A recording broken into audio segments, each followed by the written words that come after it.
Run, party, repeat. Welcome to the East Coast Adventures Dirt and Vert Podcast, where we talk all things running, racing, and training to help you get ready for your next big adventure. Learn from our successes and our failures, and have fun at the same time. Join us right here every week with inspiring guests who share their captivating tales from the trails. And remember, nobody cares. Run faster. All right. Welcome back to the Dirt and Vert Podcast. I'm David. And I'm Matt. We have two guests with us today, and a third one will be joining us here very shortly. But we have Tyson and Clay with us, and Johnny will be joining us shortly. But for now, we're going to focus a little bit on Clay and learn a little about who he is and how he got into running. And then we're going to quickly turn this podcast over to these two gentlemen to talk about the Callie Strong Run, the run across Tennessee, why they did it, the cause, and then also just learning a little bit about their journey. I'm sure there's going to be some really good stories involved in this journey. But, you know, they did this for a very special cause, and they have raised over, I believe, $20,000 at this point for Callie, and, you know, hopefully that continues to drive. So we'll share that link in the podcast notes, guys. If anybody wants to make a donation, please feel free to do so. But Clay, let's start with you, sir, and tell us a little bit about who you are and how you got into running. Yeah, for sure. So Clay Sneed, I'm originally from Cleveland, 28 years old. Running was something that I was usually bad at. Just a few months ago, I did a race, and my dad told me, he said, "Son, I don't know how you did it." He said, when we played baseball when you were a kid, he said, "I just hoped you hit the ball really far because you were a terrible runner." And, how the tables turn, you know. So, I was overweight as a kid. It was something that, you know, I was just always kind of the bigger kid. I played basketball and baseball in elementary school, but then when I got into middle school, man, Call of Duty was just really calling my name. And so I got into that, and I love Mexican food, so it was just a bad combination. But then, you know, in high school, you start looking around, there's some pretty girls around, so you're like, man, need to tighten the ship up a little bit. And so when I was 15 or 16, I remember making a pretty conscious choice. I think it was my 15th birthday. I was like, you know what, cut some weight here. My 15th birthday, I went to the China Moon Buffet, and this was the last time I had a soda, so I'm still on that train. But so I was like, hey, I'm gonna kind of make a change here. And so the very next day I went out and I was like, I'm gonna cut some weight. I was 210 pounds, but I was like 5'2", so it wasn't proportioned very well. And went out the next day and it's like, I'm gonna run a mile. I never run a mile before in my life without stopping. And so we lived in a little subdivision, and I remember I finished the mile. It was like 12:45 was the mile, and I was so gassed that I peed on myself at the end of the mile. I remember doing that. But I was proud of myself. I was like, man, I ran a mile. I was covered in sweat, peed on myself. I walk in the house, and my brother says, "Why are you so sweaty? Did you just get done eating?" And which is hilarious looking back at it, but probably terrible for the mental. But yes, from that day though, I mean, it's just one of those things like, hey, you know what? Like I can do more than what I think I can do. And so just really stayed consistent with that for 3 or 4 months. I lost like 30 pounds. And so, I mean, that was kind of the first thing that I was like, man, just consistency is key in everything. And really that's been any success I've had. It's not because I'm like overly gifted. I have terrible running form. I'm not fast, but consistency, that's really what I've had any success doing. So I started running some half marathons in high school, which I was kind of probably one of the only kids in my high school to run a half marathon, which I thought was big time. And then, after that, I got into some triathlon stuff. I did a few half Ironmans. I did an Ironman, Chattanooga Ironman, and then I got into some longer distance running stuff. To this day, I've never ran an actual marathon before, which is a fun little thing. I like to just kind of keep on the docket. I've done some self-supported 50Ks, done an Ironman, which has the marathon in there, done a 24-hour race with like 84 miles at the Locomotion in East Ridge, and then obviously this big event here. But just a little fun fact, I've never done the marathon, an actual road marathon. So I have to keep that for the future, something to put on the bucket list there. I love it. Yeah. I've heard of people having bladder issue, bodily fluid issues in like ultras, but not in a mile. Yeah, You the must, you mile, must have that's kind of a really, new thing. Yeah. you And you must got have to really understand, gave it your all out there. yeah, when you push so hard that you pee on yourself in a mile and you look down and you barely broke 13 minutes, it's not good. Oh, I was getting ready to ask you, was this like a sub 5-minute mile or? No, I think it was a 12:46 if I remember correctly. 46. You must have been well hydrated. It was about to come out of all ends. All right. Well, I gotta ask you both a question. How did you all meet? So before we start this journey of this run, like let's understand how you guys met.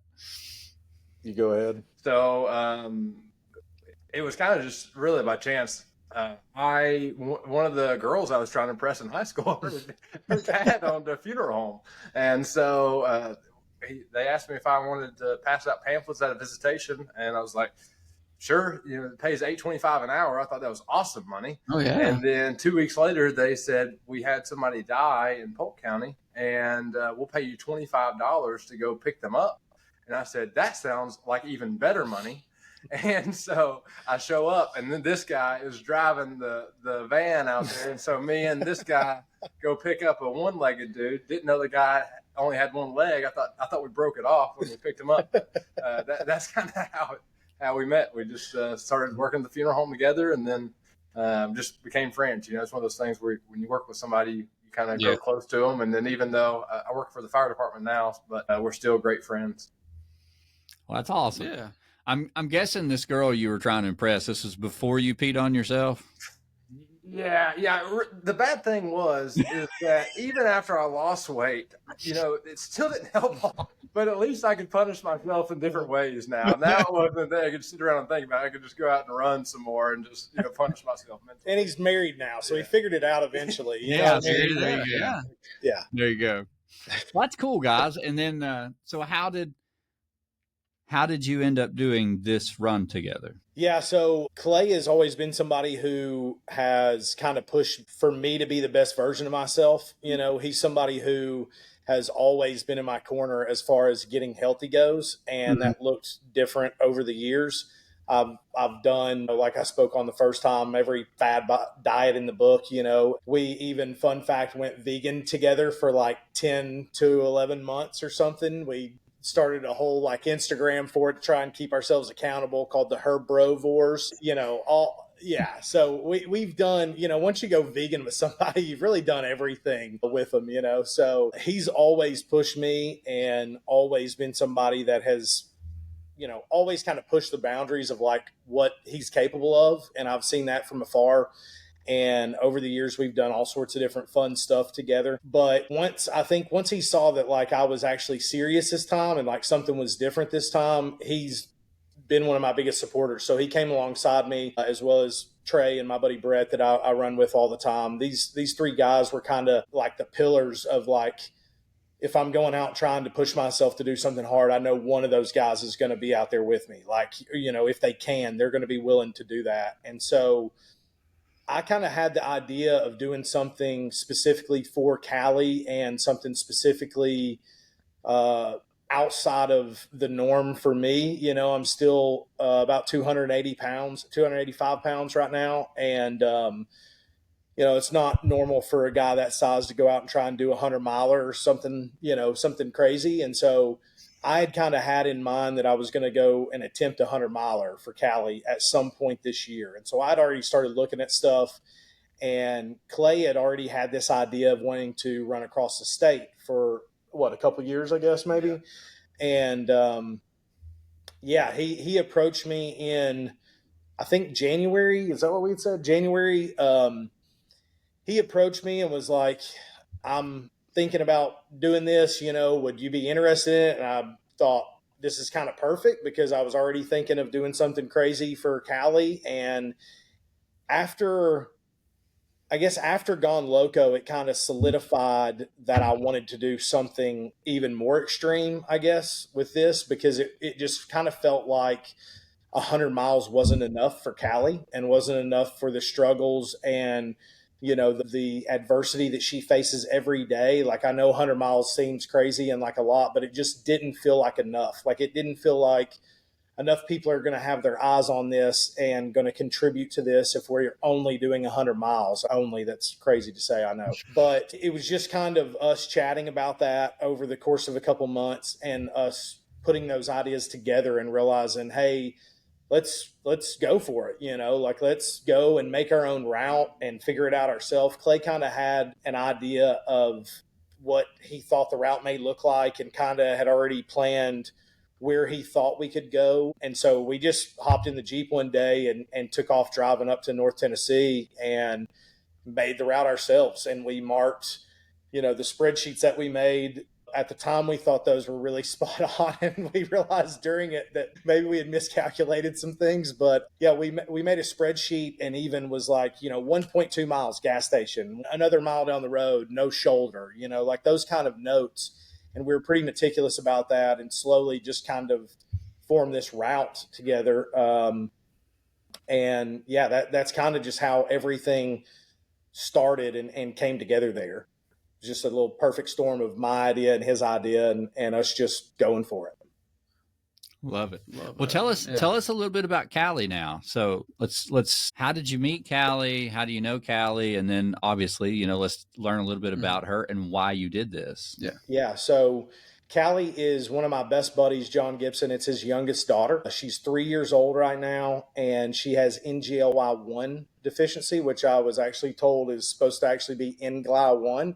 It's didn't figure that out until, a month after putting out all the information and stuff. But yeah, so she has this very rare genetic deficiency that she was the 27th case in the country.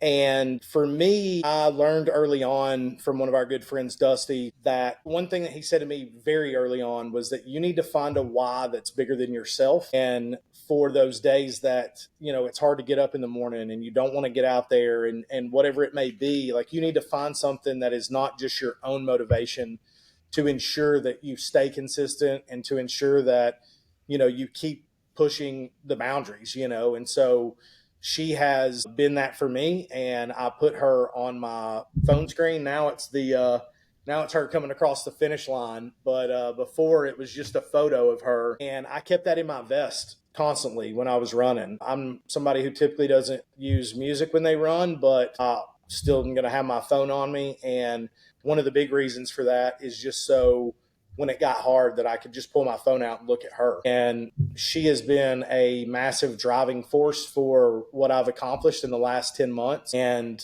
yeah, it's just really pushed me to realize the amount of suffering that I have out there. And even during this route, even during hard runs, whatever it may be, a tough training run, it's absolutely nothing compared to what she goes through every day and what her parents have to go through every day. Imagine, I know, David, you have kids or you've got a daughter, right?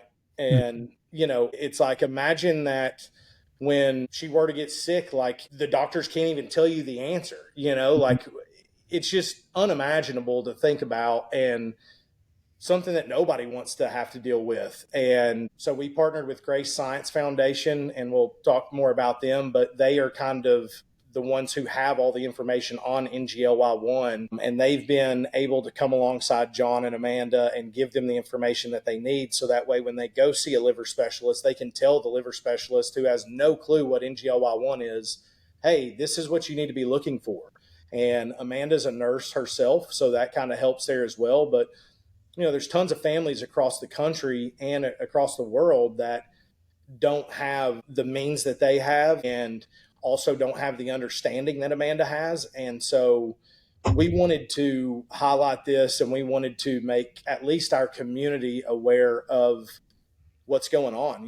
There's so much support for cancer research and so much support for, massive things like that have affected all of us in some way or another. But what about these other kids? They deserve that support, and they deserve to have people see them and to notice them and to say, hey, I want to do something about this and I want to change the narrative. And this is so early on that even with the $20,000 that we've raised for Grace Science, like they're going to be able to do so much with that, with clinical trials. And they're at crucial points right now in this research. And so, yeah, we just because of my personal connection with John and with Amanda, it's just something that touched me early on. And then Clay knows John and Amanda as well. And so it was just kind of a no-brainer for us to put these pieces together and to do something about it, you know. And I'm so proud of the community and how they came alongside us and just, you know, blew this thing out of the water more so than I ever would have expected. Well, yeah, you all inspired quite a few people with your run, and Yeah. it was well done. I mean, even the social media part in the beginning, having Ryan do the film, Mm-hmm. you know, you did it the right way. You had, you know, you explained the problem, why you were doing it, the why behind it, and what you were doing, and a lot of people got on board and donated, and Yeah. that's pretty amazing. Yeah, we're grateful. That's your why, you know. I mean, that's amazing. So tell us now, day one, how did we get this thing going, and how did everything start out? You go with Clay. Yeah. So, you know, going back to the route a little bit, I had a friend that went to LMU that's in Harrogate. She played soccer there. So we're kind of familiar with like the very northeast, like Claiborne County or Claiborne County. I don't know how to say it. But so I had driven that route a few times and I was like, man, this is kind of cool. I knew that there was a good shoulder for like 40 or 50 miles of that highway.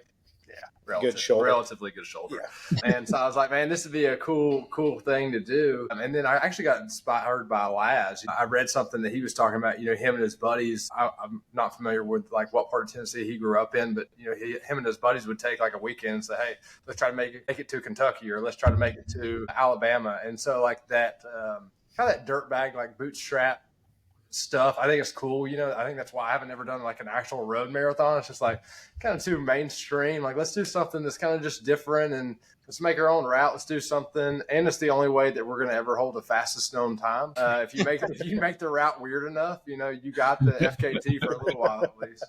So that was kind of part of it. So day one started out at the Virginia line. If anybody knows where Harrogate, Tennessee is, Cumberland Gap. We were just right outside of Cumberland Gap, Tennessee. Started by the Virginia line there. A beautiful day. We went up to Lenoir City where we ended up making camp at for the first 2 or 3 nights the day before, and woke up at 3:30 in the morning. The goal was to be at our starting point around 5:45 every day, and then be running by 6:15 or so. Of course, that always gets pushed back a little bit, just how the morning things go. But we stayed pretty consistent by running by 6:15, 6:30. But started running at 6:30. Had a beautiful sunset over the mountains up there in the Cumberland Gap. Pretty sweet. Fog set in. We were really lucky with weather. I think for the majority of the trip, I think a lot of mornings we had fog, which really kept the sun off of us, and we were able to move pretty good for the first 3 or 4 hours most days, which was just so nice because we knew planning this run in June in Tennessee is just so risky. Mm-hmm. But at the same time, we wanted to be around the summer solstice because we knew we may need the daylight. And being on the road so much, we had people reach out. Dusty reached out, was like, hey, you need to flip your days and nights. And it's like, yeah, we could, but then you're also being on these roads that you don't have a great shoulder on, but at night, a lot of commercial traffic and stuff. So it's just kind of, you got to play those risks. So that's what we planned on doing it with a lot of daylight. But we knew it could be hot. And so I think the highs most days were like upper 80s, low 90s, but that fog in those mornings was awesome. But if anybody knows anything about Northeast Tennessee in particular, man, it's just hilly. It's not like mountains like we have here. It's just like, man, you're having, a 2-mile climb. And it's not that it's really that steep, but it's just, you don't climb for that long here and not go up a mountain, It's like you kind of go up or down, or, it's just like, man, 2-mile climb up, 2-mile climb down, 2-mile climb up, 1 mile down. Like, it's just all day. I think we ended up gaining like close to 4,000 feet on the first day, which isn't a ton for like a trail marathon or anything, but man, for a road effort, I felt like that was a pretty good bit. And so went all the way from Harrogate, Tennessee, or Cumberland Gap area to Maynardville, if you know where that's at. If you don't, you're probably lucky. But it ended up being like 31 miles, right under 31 miles. The end of the day, the last 2 miles, make this really big climb up. Tyson was loving it. And dude, it's terrible, dude. The grades just wouldn't stop. Like, you'd go around a corner and it'd be like, oh, another 3% up. Like, awesome, for another however long. Yeah, the mistake was that the biggest climb of the day started at mile 26. And so you just didn't plan that one out pretty well, And so we make this climb, and it was not a 5 mile. It was probably like a 4 mile climb or so. And then the last mile and a half into Maynardville was downhill. We were looking forward to it. And we get to the very top of this climb, and just the bottom falls out, and just lightning starts cracking everywhere. And so we kind of had to make the choice, like, hey, do we call it here for the day? Because it's getting late. It was 7 o'clock or so. And we know we have another 30-plus mile day the next day. But we made the decision just to kind of bomb down the last mile and a half in the rain, and took our chance with the lightning, which I don't know if that was the smartest thing in the world. But it was honestly probably the best part of the day, other than the start, just because that rain cooling you off. And we were all running down the highway there, just screaming and getting wet. And it was a good time. Went tarps off for the last bit. So it was always good. Yeah, I wasn't a fan of that last little bit. I would have gladly stopped at the top of the hill and ran down it the next day. I just want to be on the record for that. But yeah, once the lightning comes out, you're like, okay, we need to move a little quicker here. You know? Yeah. I don't know if it actually helps moving any faster than the lightning. Did you guys Did you guys stop at restaurants or anything, or did you bring your own food? What did you? Yeah, so we had our own, we had one of our best buddies, Jeff Stinnett, who was running crew chief for us the whole time, just about. My dad hopped in a couple days. Taylor, Clay's wife, hopped in. So we had good support the whole way, and we had a van with plenty of supplies in it at all times, within typically given like a 2-3 mile, radius of us at all points. But we did just stop and eat, typical ultra food. Run into Taco Bell, run into McDonald's, do whatever you got to do.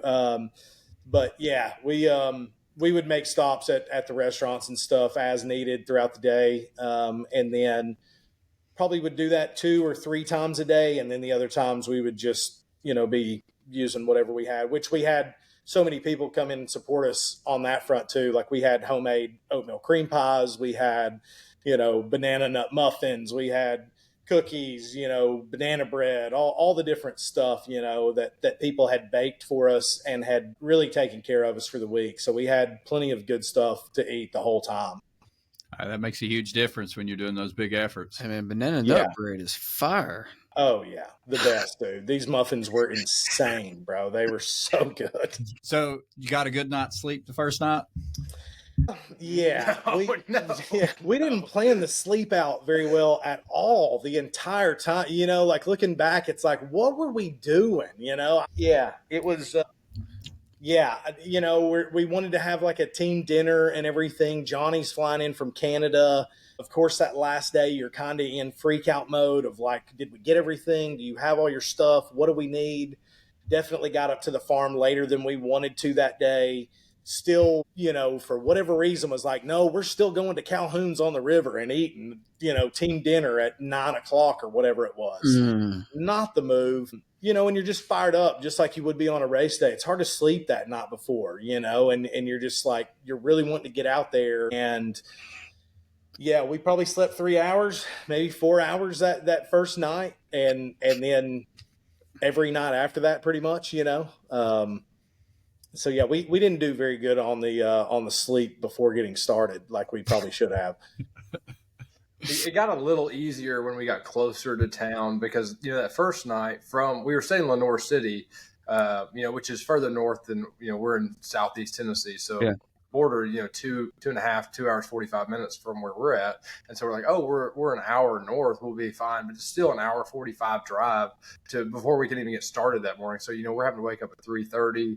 We didn't go to sleep till probably 11:30, and then you're just excited and don't sleep well. And then we had, when we get done that first day, we're getting done at 8 o'clock, we're soaked. We still have to eat and still have to like figure out all the stuff, and then get ready, drive an hour back to where we're staying, and then get ready to wake up the next morning and drive an hour back to where we ended the day. So I think we underestimated the commute time, but just makes better memories, Yeah, big time underestimated it the first day, and we're like, let's stop at a Little Caesars. We'll just grab some, as we like to call them, hot and dirties. We'll just grab some hot and dirties and, eat on the way back. We get to Little Caesars and, we're in Maynardville, so they're only making 3 or 4 pizzas at a time. It's not like your normal Little Caesars. So they were, of course, out of them. And we doubled down and sat there for 20 minutes waiting for pizza instead of just like driving, Yeah, we just didn't manage our time very wisely, probably on the first day at least. But like he said, we didn't think about the drive time as much. Yeah. We thought, oh, we're close. Well, you don't know what you don't know either. Yeah. So Right. how did you come up with the name for Little Caesars Pizza like that? How did that work? Well, they have the, it's hot and ready, but it's always dirty, and it's always, like dirty going in, dirty going out, so just hot and dirty. Yeah, I don't know. We've been saying that for years. I don't know where it came from. Somebody coined it at some time, and we just roll with it. Yep. Hot and ready's are always good, though, when you're hungry. Oh, they are. Man. And especially as you eat them in the first 20 minutes, I love you're good. their deep dish. Oh, yeah. It's great pizza that first 20 minutes. Yeah, after that, it's like, Yeah. If you run enough, the next day they're pretty good too. Yeah. Just put them in your pack. Yeah. You'll warm up. They'll warm up. Yeah. So day 2, you obviously didn't sleep that well probably on day 1 after you finished the 31 miles. You were up late, hot and ready, Hot and ready to dirty. roll. So what was your plan second day? Leaving, you wanted to get started by 6:30, obviously. Everything go okay? Yeah, so we got up that morning, and obviously you're a little bit wrecked. I don't think any of us had done back-to-back 30-mile days like that before. I had done some, 30, 10, 10 kind of days, where I was running for 3 days straight and just had 10 miles the 2 days afterwards, but not that high mileage back-to-back. Johnny definitely didn't have. Johnny had done his first ultra that first day. Like that was his first ultra. And he's coming in on no training at all too. So he was not prepared for it, period. It was just all heart and all grit and determination, which we saw that throughout the entire week with that guy. Hats off to him and what he was able to do out there during the week. But the story just kind of resonated with him as somebody who has a 4-year-old and a 7-year-old and a newborn. He was like, I'm coming down there, dude, and we're doing it. So yeah, we got out there, and I didn't want to go at all that second day, but it's crazy. And we talked about it within the first couple miles that day of just how important it is just to show up for yourself and how things can change on a moment's notice, whether it be good or bad. I didn't get to eat much that night before, just as everybody experiences that. Sometimes when you do those big runs, like it's kind of hard to eat afterwards sometimes. And my focus was just to make sure I got some sleep and not worry about eating, and we'll catch up the next morning, which I did. But again, we had a nice overcast day. We started again about 6:15 that day, had a little bit less of a drive. We're more about an hour and 15 minutes at this point. And yeah, we stopped at McDonald's for breakfast, got a couple biscuits in us and some Gatorades, and honestly was feeling really good. And Clay and I took off. I think we kept about a 17-minute pace through about 28 miles that day.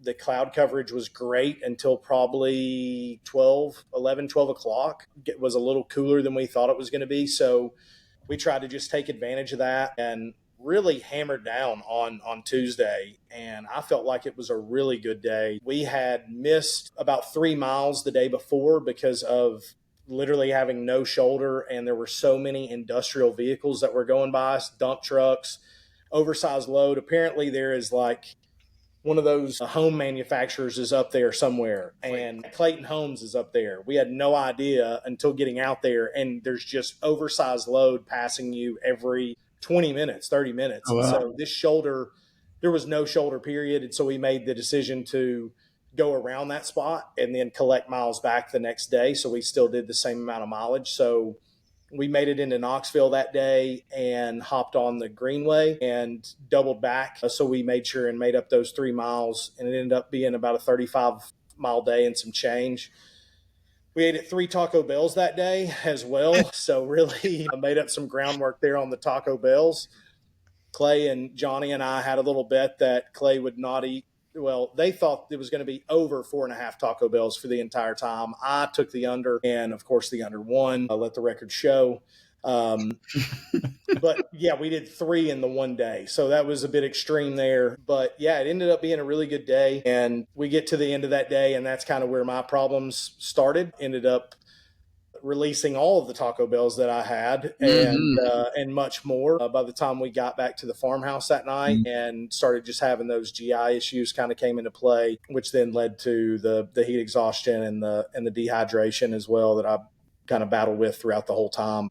And that was really the last day too that we were by ourselves. You know, we had people coming in, reinforcements coming in on Wednesday and good buddies that came out there and were with us the rest of the time through. You know, like I said, the community showed up big, not only on the donation front, but just runners, firefighters, buddies coming out and helping us complete this thing, you know, and keeping us going. So that's really cool. Yeah. 3 Taco Bells just sounds like a bad idea. That's a bad idea. Yeah, and it felt really good at the time. Like, it felt surprisingly really good, you know. And I don't think the Taco Bell was the crux of my issue either. Like, it was like, yeah, I mean, it's crazy what a bean burrito will do for you when you're hammering miles. While we're on the subject, I'm a Taco Bell fiend. I mean, I love it. It's kind of my thing. You know, I did an ultra out. Aravaipa did a race called Tushers, and I remember the night before I went and got some value menu burritos, and I stuffed them in my running vest. And so I'm like in the most scenic part of Utah out there hammering some Taco Bell burritos. But so I think my brand, I think I'm going to try to start maybe a running vest that you can just shove some burritos, like maybe a self-heating pocket for them, kind of like MRE kind of thing. And then while we're also on the subject, September 27th, we're doing the Taco Bell Cleveland Crunchwrap Classic, where we're going to run to every Taco Bell. There's 5 in Cleveland, and you have to eat a crunch wrap at each one. Be about 22 miles to 24 miles. So if you're interested in that kind of if anybody's interested, stuff, just let us know. Yeah, just let us know. It's going to be just our own little thing. Yeah. We just need, you know, at least one of you guys to come down and do it with us. I think I'll be racing that day. Oh, yeah. I will be too. I think it's really convenient. Yeah. Huh. Very convenient. You'll be at Yeti. You'll be at Yeti, and I'll be at Big South Fork. Okay. Very convenient. We'll see if that I will eat a crunch wrap after I finish. Yeah, afterwards, not before or during. There we go. I got a feeling that you're going to have GI issues. Yeah. good indicator. Mm-hmm. But you train your GI this way. This is really your training. You put yourself through the worst, you can handle the best kind of thing. Oh, yeah. So like 2 years ago, when Johnston Woods only had the 12-hour, Dusty came down and brought us a bunch of food. He brought us burritos from Taco Bell. Yes. I'm like, dude, I don't know if these guys are going to eat these. And most of them didn't. Because they were afraid. I was just pacing that day, so I was enjoying them. But I don't think I could race on them. Clay literally rips them out all the time. Like, he's not kidding. I mean, I'm 25 miles into Gone Loco, and all of a sudden this dude pulls out a cheesy bean and rice burrito out of his pack that I had no idea that he went and grabbed at 10 a.m. that morning before he came up to Gone Loco. I mean, that is good fuel. I got to agree with him. It is. I don't know if I can feel on it the whole time. As long as it doesn't hit you during. Yeah. Good calories. Not very good. You're not going to run out of calories. No. So there was 3 Taco Bells, obviously. Was that the only thing that was on your route, or is that just what you all were craving that day? There was actually what we call the Mecca. And in Fountain City, there's a Taco Bell by Krispy Kreme. And so that's what we call the Mecca. So we hammered some Krispy Kremes too. They actually came out and gave us a free dozen, which was nice once they figured out what we were doing. I'm starting to see why there was some GI issues. You don't know what we normally eat, bro. You don't know if this is just normal for us, you know? It might be, but it's not normal when you've already ran 60 miles. Krispy Kreme and Taco Bell, like, you put those together, make like a crispy burrito. I mean, that's what he wanted to do, but he never went for it. But we talked about that. Like, if you could put a crunch wrap in between 2 donuts. Yep. Yeah, you should have tried that. Yeah, we should. We missed our opportunity. Well, I mean, we've got plenty of time coming up with. Do you get a Krispy Kreme in Cleveland?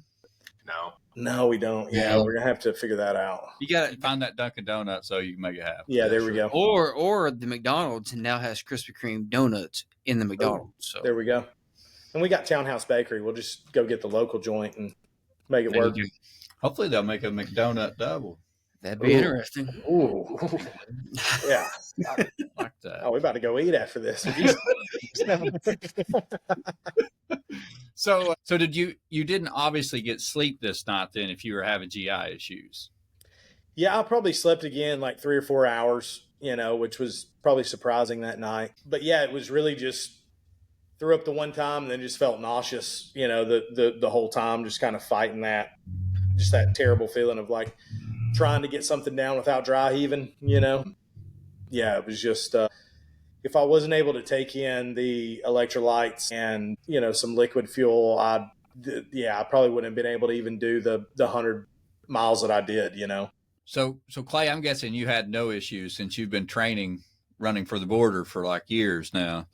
Yeah, I mean, my training, I'm consistent at doing something, but I'll get into different things. I've done like a bike ride to Florida before and that kind of thing. So I was lucky enough to not have really many issues on the run through the next days, which having the support that came out that helped a ton. But then at the same time, I think was something, you get 175 miles, there's a decent bit of luck involved. I think, you have some of the best runners in the world to come out and do that. And yeah, obviously the more fit you are, the more prepared you are, you're going to make it through it. But I think too, you just never know if you eat something bad or if it gets real hot or, your foot, even just something as small as a blister or wearing the wrong pair of shorts and not using your salty britches, something can tear you up. So I felt like I prepared decently for it, but then I also feel really blessed. And I felt like I kind of got lucky to, be able to do the whole thing. Well, I just really meant that like you'd been training Taco Bell your whole life. So it didn't bother you that day. Hey, man, I've been training Taco Bell too, okay? Like, we're not putting this on the bean burritos, okay? You're going to hurt branding later on, man. What if Taco Bell hits me up or something? And they're like, yeah, we heard about this. You're standing up well, for them. You've got Krispy Kreme on your side too. So yeah, well, that's true. Yeah. We got a backup plan. Yeah, we do have backup plans. Yeah. And I mean, you're giving salty britches good love too. So I mean, you got it. You're good. Oh yeah, we wouldn't have. I mean, Miss Amy.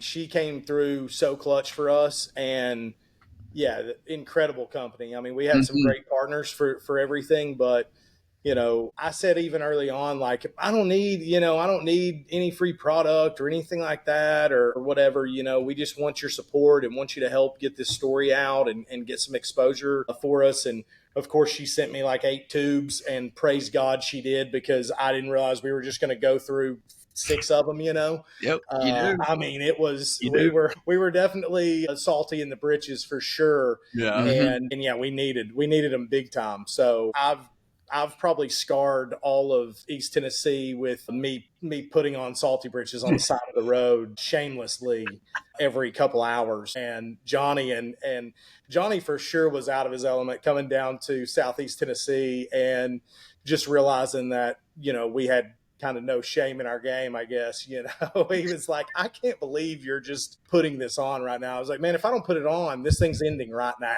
like, yeah. So yeah, they were great. They were great for sure. Well, how did so obviously the GI issues hit you a little bit. How did the next day go? Did I guess that's really when the dehydration started kicking in?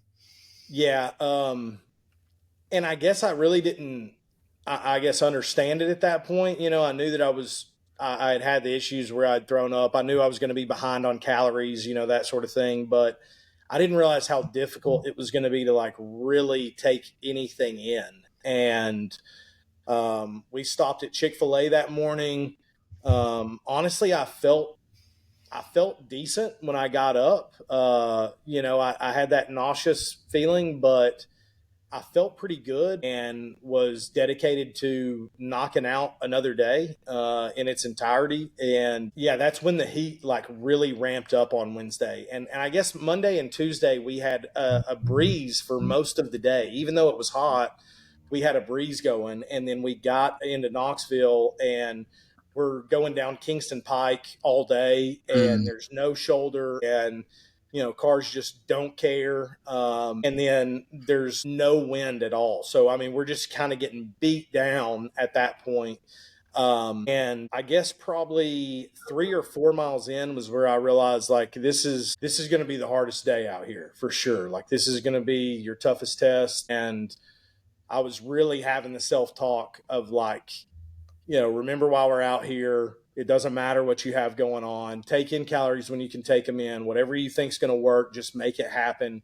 And I probably took in about 1,200 calories that day total. And we went maybe 15 and a half maybe that day. We had another issue with safety concerns that day that were kind of unprecedented. I guess when we had drove the route, the 2 times we drove it, it was a different time of year. And I guess there just wasn't that many people on the road that day. And this was a whole different thing, and we're going in between from there to Lenore City, and there's no shoulder on the road. The grade is super steep. You have to stay on the road. There's no option to be in the grass.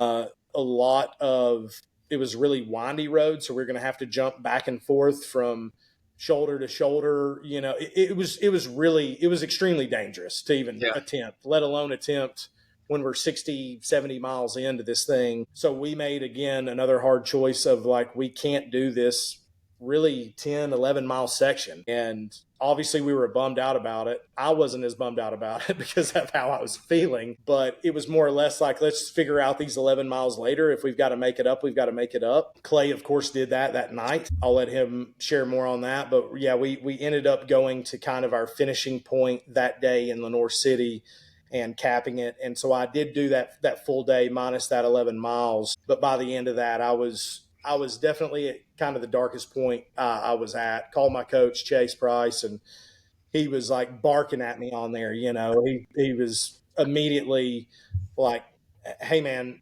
I can't even remember exactly what he said, but one of those moments where he's like, hey, like really getting your attention. And I needed it, at that moment to like, I needed somebody to say the things that he said, and I needed somebody to really like yell at me and say, you've just got to finish this thing today. Like that's all that matters. And so we pushed through and got through that day. And then, then you took over for the 11 miles. Yeah, I mean, at this point, we kind of had decided. Johnny just joined in, so that first day we talked about it being his, first time doing an ultra, and so that next morning, obviously, Johnny just a dog at 345 pounds. I'll let him talk more about that, but like come out there with not much, a weeks of training, and then hammered out 31 miles in hot North Tennessee with a ton of elevation and vert and then hammered it out. And so the day before, we'd kind of already made the choice of like, hey, this is a very difficult thing. And so we're going to have to probably rely on each other a little bit. And, honestly, the whole time I was like, dude, I may not be able to make it through this thing, doing the whole thing. And so we had made the choice to, rely on each other. If we could go, we could go. If we had to pull back and let somebody else carry it along. But we said we were doing 175 miles and we're doing that as a team, and so it was more important for us some of us to, be going the whole route, but obviously you can only control what you can control. And so I was just lucky enough to not be, having that many issues. Obviously you still have blisters, still stinks, and you're out there running that much, but we came back to Cleveland and I knew we had to make up those 12 miles. And so took a little nap, threw on the Normatec boots for about 30 minutes or so, and then went out to the Cleveland Greenway and just got some miles in. And then, got back about 10 o'clock and then hit the shower and got back in bed and ready for day 4. Wow.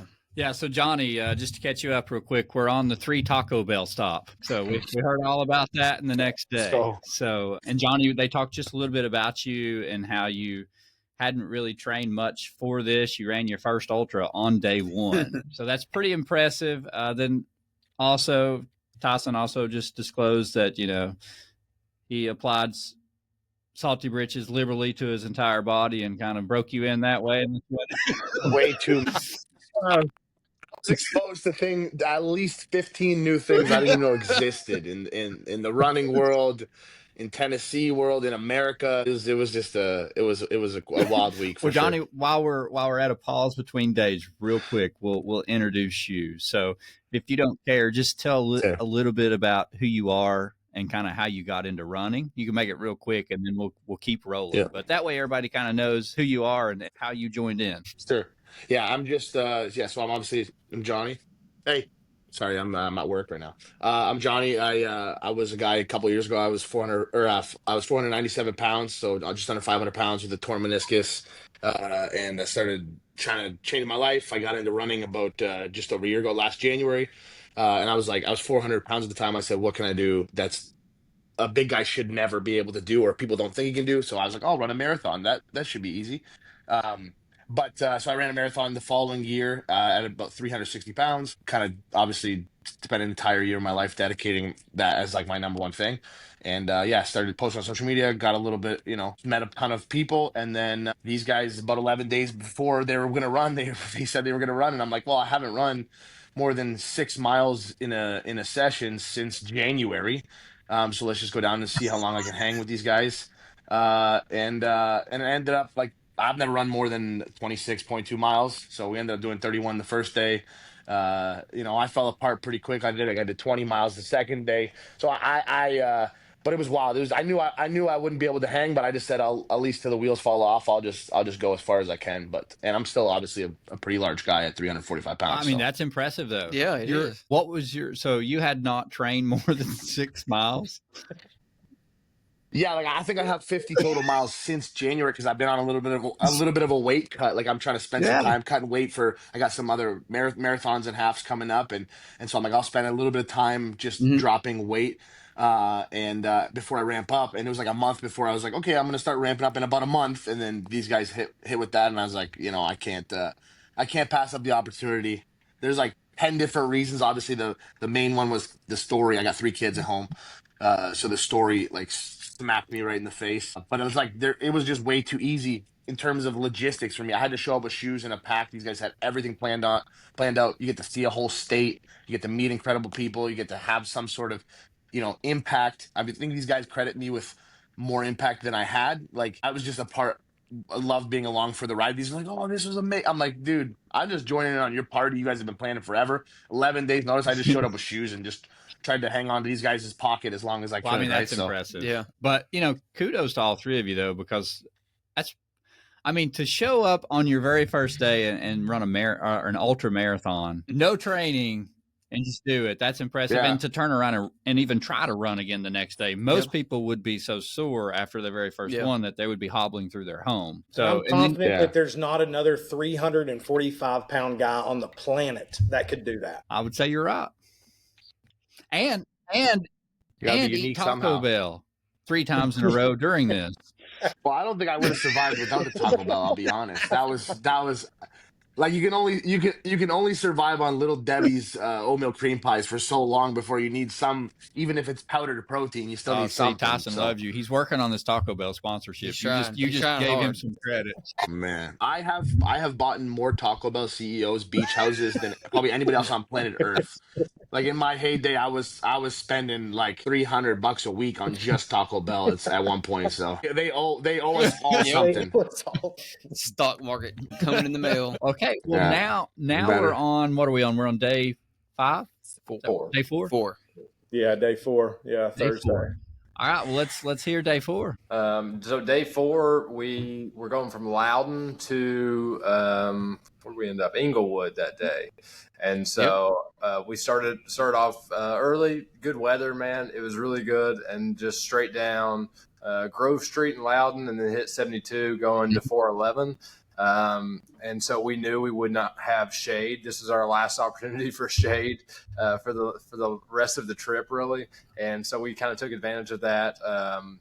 We had some dogs run into us. Johnny didn't know that dogs were a real thing. Like he thought that like we wouldn't have issue with dogs in the streets. Like he didn't know that was a thing. Johnny, just hit on that just real fast. Where I come from, dogs are pets. They live in your house. You put them in a stroller. Sometimes when you go to Costco, they're like, "Oh, careful of dogs trying to bite you." And I thought there was like, "This is America. There's some crazy things out here, but dogs aren't just coming and nibbling on random people on the highway." He thought we were playing a joke the whole time. He thought we were joking. 100%, like 100%. I thought they were completely lying.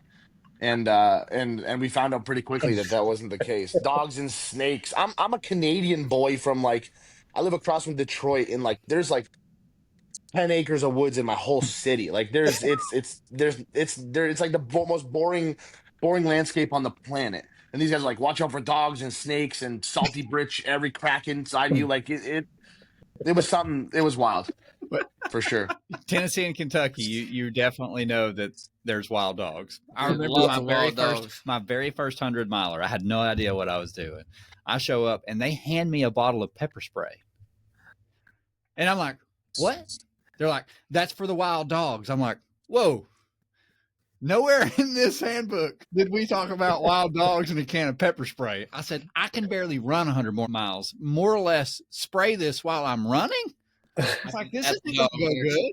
Yeah, by the way, I was not warned about half of this stuff before I came down. He's like, yeah, we got everything planned. You know, show up with your shoes. He didn't say show up with your Kevlar socks so that you don't get by dogs and snakes and half the stuff that I was going to see. But I like it that way anyway. Hey, that's I a like better surprises. story. Oh yeah. All right, so let's finish up now. So did anybody actually get attacked by a dog, or did they just come up to you? No, we successfully ran them off. So yeah, we had one that just kind of tailed us down 72 for a while, and Clay ran them off a couple times, thankfully. Yeah, I found the way to do the whole dog situation is you just have to run at them and yell. And one day a dog is going to call my bluff on that, and it's going to just wear me out. But for now, I'm rolling. I'm a high roller at the poker table right now because I'm just bluffing big. I just love this because Johnny and Tyson are like, yeah, Clay, you got this. Go. Yeah, I mean, he just kind of 100%. instinctively took off barking at the dog back, and I was like, I'm cool with that. Like, you run them off, and I'm good. I mean, it was like, you've been down 72. Like, I mean, the drop-off is crazy right there, and I'm hearing this dog, and I'm like, man, that dog sounds like it's coming closer. And I'm like, there's no way. Like, you know, it's not going to climb up this massive ridge right here. Well, you know, we're going a little bit further, and I'm like, dude, this dog is legit getting closer. And then it's like, you know, and yeah, just the freak out, you know, you're like, oh man, I don't even think we had pepper spray on us that day either. We brought it. I don't think we ever had it in our vest, of course, you know, typical. So Now, we ended up making it to the food city there, and then like it just got so hot. We really capitalized on the shade. I think it was like 13 miles. The first 13 miles of the day were awesome, and we had some shade and some fog and stuff. And then we got there around lunchtime, and it just got insanely hot. We had James Taylor come out and meet us on 72, so we appreciate the support. He was awesome and hit us up later the day in the rain, which was awesome. Some awesome East Coast Adventure guys set that up for us, so we appreciate you guys on that. Yeah, he was excited. He was. When he found out you all were coming down through there, he was ready. He was, like you said, Dude. Sandy fixed brownies. I think, y'all were good to go. Yeah. It was awesome. It was awesome. And then, so, we, when it got hot there, do you want to talk about, Yeah. So I did that first 13 that day, and, I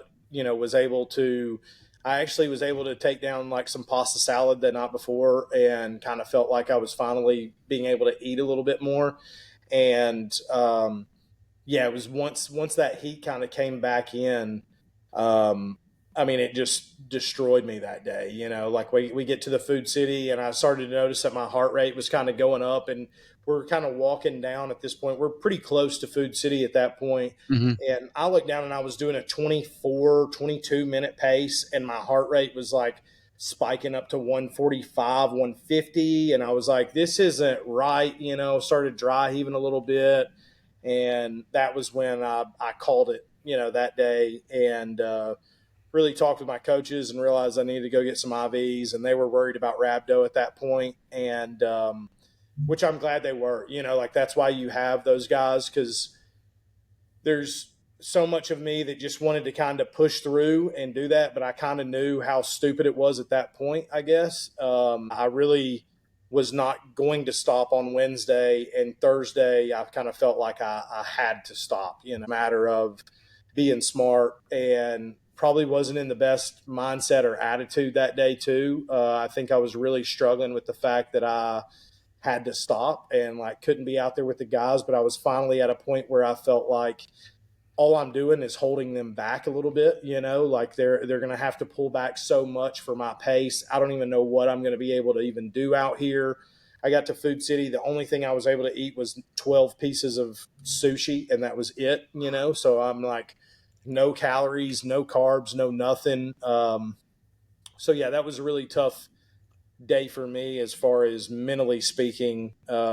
Wednesday would have been the toughest physically, but mentally it was definitely Thursday to kind of get over that hump and realize, hey man, this isn't about you. And I think that there was a lot of silver linings in that Johnny and I talked about, that I asked for this suffering, and I asked to kind of understand Callie and her story as much as possible. And that's exactly what I got, that, it wasn't supposed to all be sunshine and rainbows for me, like I really truly think that I got what I should have got out of that, and really learned that, she's not able to dictate how her day goes or how whatever she's struggling with at the time of goes. Like, she's got to roll with the punches. She's got to adapt and overcome every day, every hour, every minute sometimes. And that's all it was about for me at that point. And I started to kind of realize by that night, I was still obviously saying to these guys, I'm sorry. And I'm a mess. I'm an emotional roller coaster, as y'all know. So yeah, it was really a tough situation, but I finally by that evening kind of came to terms with it and realized, man, this was never about you, and it was never about how many miles you do out here. It was about what we were doing and the awareness and the funds that we were raising for her. And so those things were working, and so it became easy for me to start to focus on that and realize that I can still be here. I can still be supportive. And so at that point, I switched gears to, I'm going to do 100 miles, like whatever it takes. I'm still going to get 100 miles in this week. I had never done that before. And I just wanted to make sure that I was there with her at the finish line. And I think that if I didn't make those decisions and I didn't get the IVs that I got that night and on Friday morning as well, after speaking to my doctor and everything, they definitely think rhabdo would have been a possibility. So then I would have been in the hospital and wouldn't even have been able to make it across the line with her. So at the end of the day, I made the right decision, even though it was an incredibly difficult decision to make that day. Yeah. Well, I mean, you did it the smart way, though. You didn't push your body into complete failure, because that would have cost you more in the long run. Yeah. I mean, so you did the right thing. And to your point, I mean, for you, this is an option. Like, you're choosing to do this. For Callie, this is what she has to deal with every day. So that's a valid point. Like, she doesn't get to make that choice. So, right. Valid. And I think that was a great way to look at that. Johnny, how was your day? So you're coming off your very first ultra. You've ate, you're doing all this, and you're coming through. You're getting attacked. You're chased by dogs. Clay's running at them head on and barking. I'm sure that's probably even another thing that you didn't experience or didn't know you were experience. But how did this day go for you? Yeah, so this day, I think, so Monday I got 31, Tuesday I got 20, Wednesday I only did 3. I was pretty jacked up. Like, I had no experience on ultras at all, so I'm like just trying to copy where to put Band-Aids and salt. I definitely, so it messed up my gait, so then my ankle was destroyed. I ended up, I think Wednesday night, I ended up at the ER because I lost feeling in my toes. So I only did 3 miles because I lost feeling in my, like 60% of the feeling in my toes, which actually hasn't come back yet. And then I got like this big red spot like on the inside of my leg that was kind of concerned that there might have been a blood clot, because that impacted the nerves when you're not. I talked to my coach before. He's like, there's no way to prepare for this, obviously. And I'm not. They're like, we're not concerned as much about your muscles being able to handle it. It's more just the impact on the nerves and the feet and that kind of stuff. So there was concern that, like, because of the impact on the nerves, the feet went numb, and then mixed with that could potentially be a blood clot. So I went to the ER, did an ultrasound. They ruled out a blood clot. What they found in the ultrasound, though. They found they did all their scans, very thorough. The American health system is very, very thorough. And they did find that there was a dog in me. That's the joke we kept making. These guys were chased by more than one dog. They just didn't know it was on the team. But I lost the feeling in my toe. So that jacked up my ankle, because we're on the side of the road. Is changing the way, because I was limping for like the whole second day, just because I had these like massive pressure blisters that opened up. So I learned a lot about ultra running and foot care.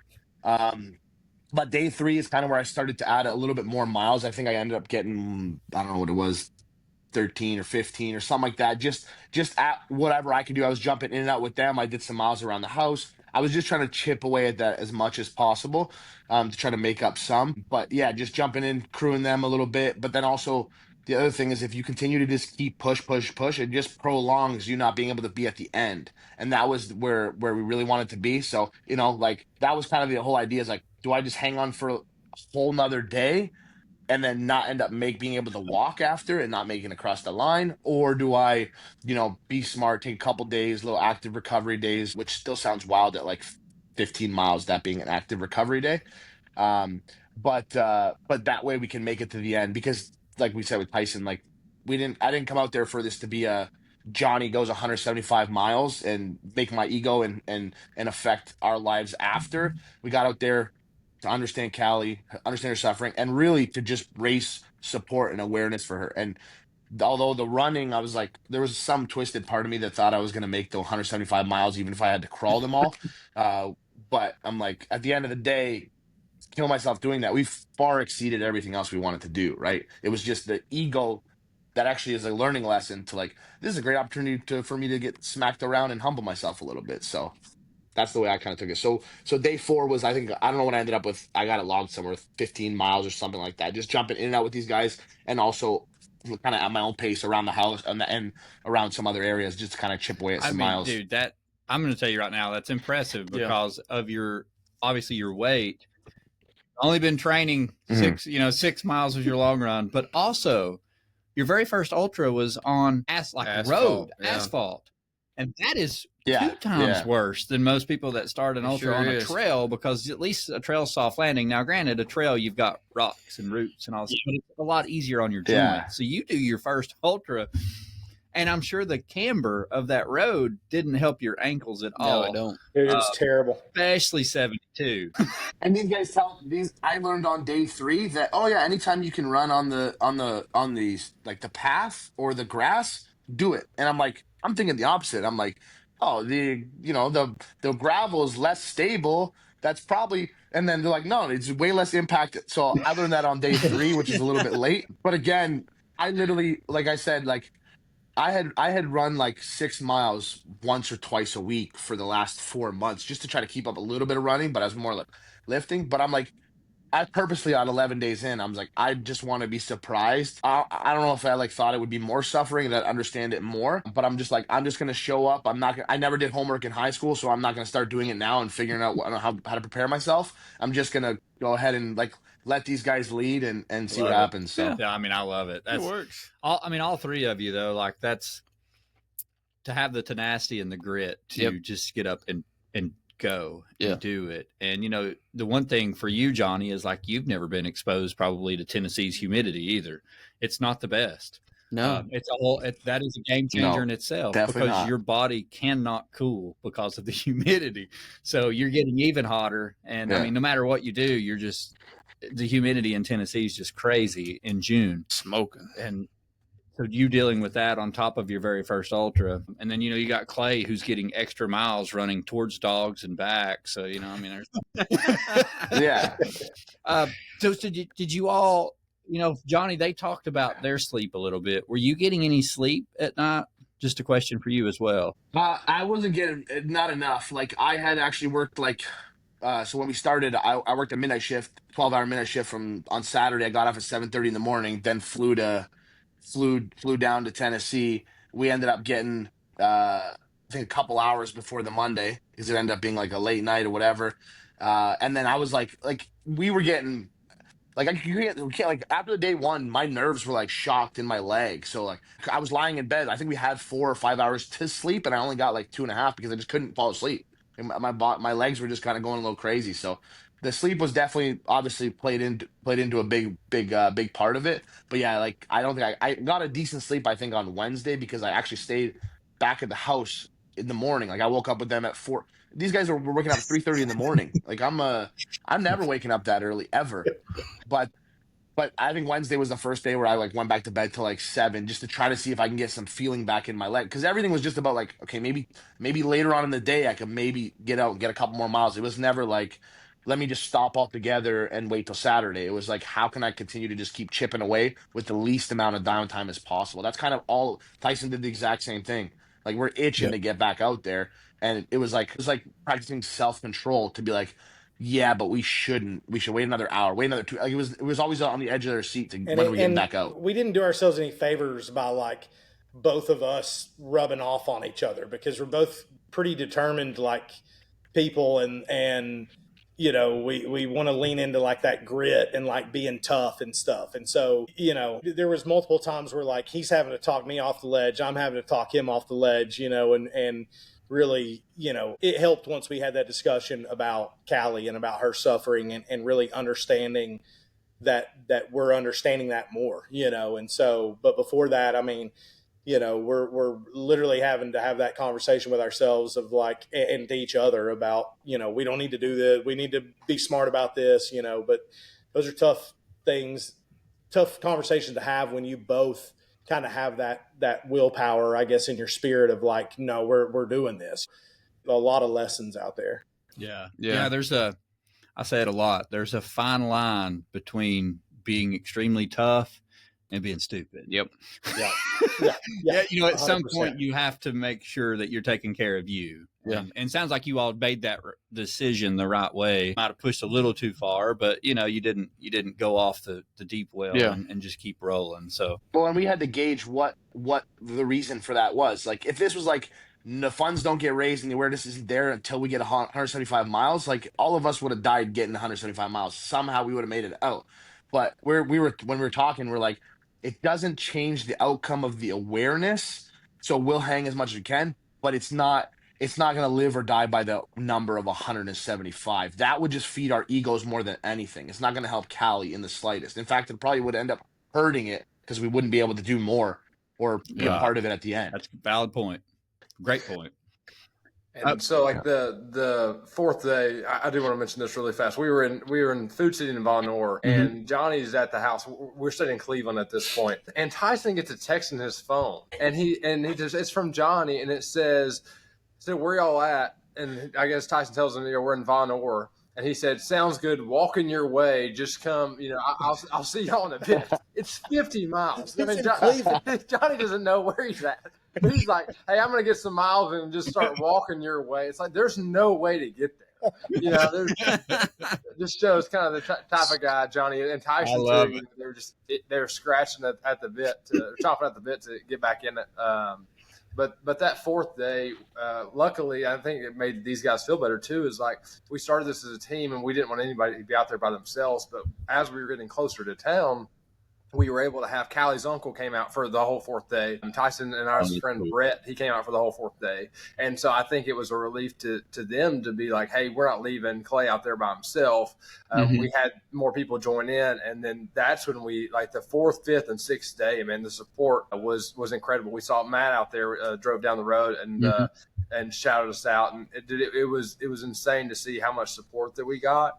And the bottom dropped out on us on the fourth day. I mean, it rained on us for probably 3 or 4 hours. Honestly, it was a godsend because it cooled everything off and we were able to hammer out some miles. It was also a godsend that the under was official that day, because he didn't stop at the Taco Bell in Madisonville. That was the one he needed to perform and have Taco Bells.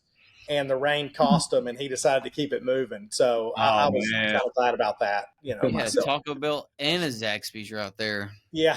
And missed them both. You finish it off with the Dunkin' Donuts, and you're good. Man, yeah. We did go to Dunkin'. Yeah, we did go to Dunkin'. So yeah, we made that stop happen.